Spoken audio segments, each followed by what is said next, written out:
Copyright disclaimer under Section 107 of the Copyright Act 1976. Allowance is made for fair use for purposes such as criticism, comment, news reporting, scholarship, and research.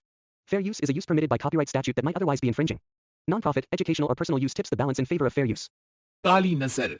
माँ माँ, अरे क्या माँ माँ कर रहा है? बकरी का बच्चा है क्या? अरे माँ मजाक छोड़ो, मुझे फाइनली वो मेन चौराहे वाली दुकान मिल गई है। अब देखना, आपका बेटा दुगनी स्पीड से पैसा कमाएगा। ओफो, ये क्या?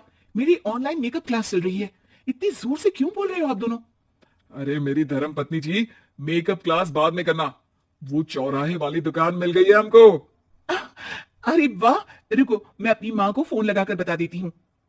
अरे मैं भी अपने रिश्तेदारों को बता देती हूँ, कितनी खुशी की बात है। हाँ हाँ, मैं भी अपने दोस्तों को बता देता हूँ, 1 हफ्ते बाद रजिस्ट्री है। बस घर में खुशी का मौका था। उन तीनों ने अपने अपने फोन उठाए और लोगों में बात फैलाना शुरू कर दिया। और रही सही कसर श्वेता बहू ने अपने पड़ोस में सबको बताकर कर दी। अरे वर्मा आंटी, अब हम भी जल्दी कार ले लेंगे, घर का रेनोवेशन होगा और ठाट से रहेंगे हम भी। अरे ऐसा क्या हुआ? लॉटरी बाटरी लग गई है क्या? अरे इस बार चौराहे वाली मॉल में हमको भी दुकान मिल गई है, दुकान नंबर 21, जो एकदम चौराहे पर है। अब ग्राहक बढ़ेंगे तो आमदनी भी बढ़ेगी ही ना। अरे वाह, कितनी खुशी की बात है। मैं बहुत खुश हूं तुम्हें इतना खुश देख के।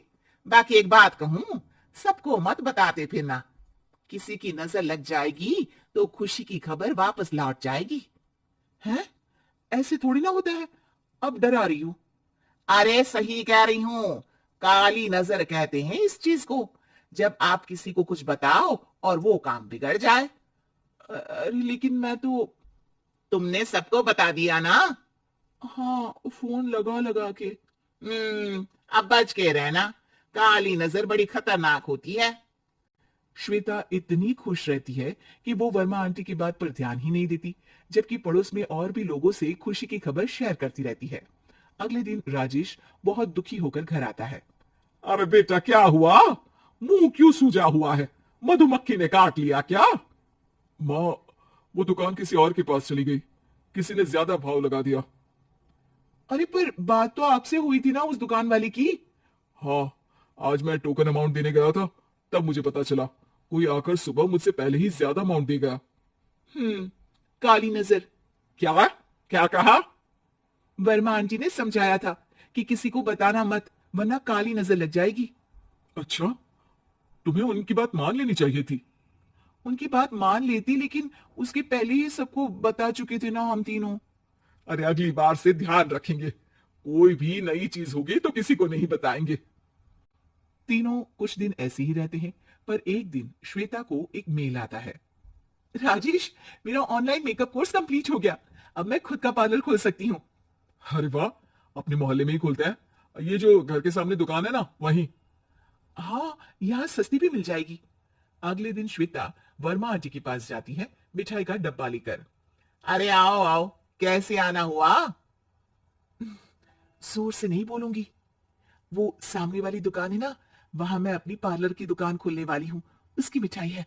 अरे वाह, बहुत बधाई हो तुमको।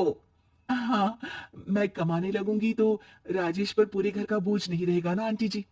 ये तो है, पर ये बता कि तूने ये बात किसी और को तो नहीं बताई ना?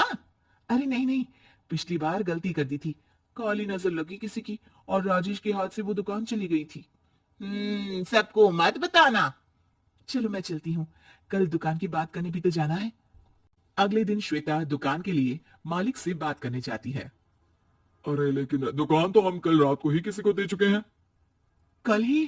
हाँ कल ही, 2 दिन बाद कोई यहाँ पार्लर भी खोल लेगा, अब कहीं और दुकान देख लीजिए।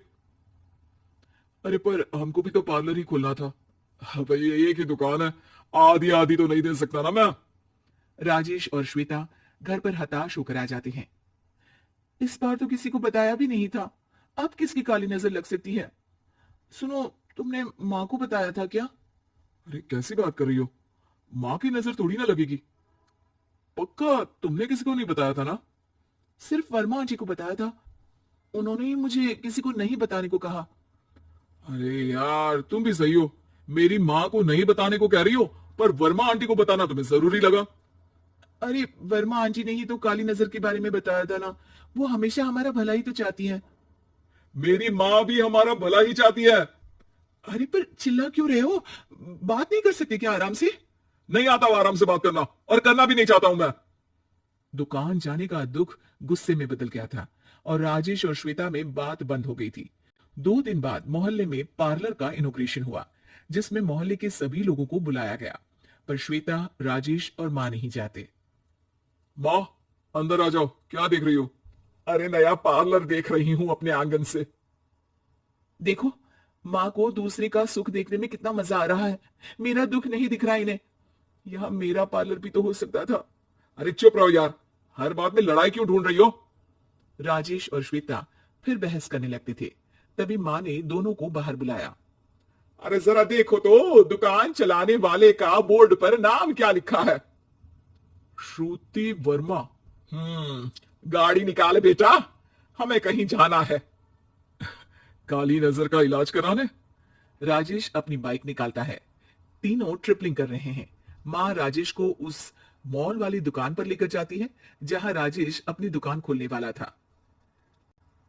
यही दुकान लेना चाहता था ना तू? हाँ, पर इनको भी दुखी करने लेकर आई हो क्या यहाँ पर दुकान दिखाकर? वहां काफी नहीं था? अरे श्वेता, थोड़ा सब्र रख, अभी पता चलेगा कि हम यहाँ क्यों आए हैं। बता, इस दुकान चलाने वाले का नाम क्या है? अनुपम वर्मा। कुछ समझ में आया? वो दुकान वाली श्रुति वर्मा, ये दुकान वाला अनुपम वर्मा, और हमारे पड़ोस में हमने उस दुकानों के बारे में बताया किसको था? अब वर्मा आंटी को। मतलब वर्मा आंटी ही हमारा काम बिगाड़ रही है? नहीं नहीं, ऐसा नहीं हो सकता, ये बस इत्तेफाक है। राजेश अपना फोन निकालता है और श्रुति वर्मा और अनुपम वर्मा के नाम फेसबुक पर सर्च करता है, जहां ये दोनों ही वर्मा आंटी के रिश्तेदार होते हैं। श्वेता को समझ में आ जाता है कि वर्मा आंटी की ही नजर काली नजर है। अब क्या करना है? कोई भी खुशी की खबर हो तो काली नजर से बचना है, यानी वर्मा आंटी से बचना है। अरे पर मुझे ये समझ में नहीं आया कि वो हमारे साथ ऐसा क्यों करेंगी। अरे बेटा, एक सीख है, दूर के आदमी को आपकी तरक्की से कम परेशानी होगी, पड़ोसी को ज्यादा। दोनों माँ की बात में हामी भरते हैं और अगला काम चुपचाप करने की कसम खाते हैं, ताकि आगे से वर्मा आंटी कोई काम ना बिगाड़ सके।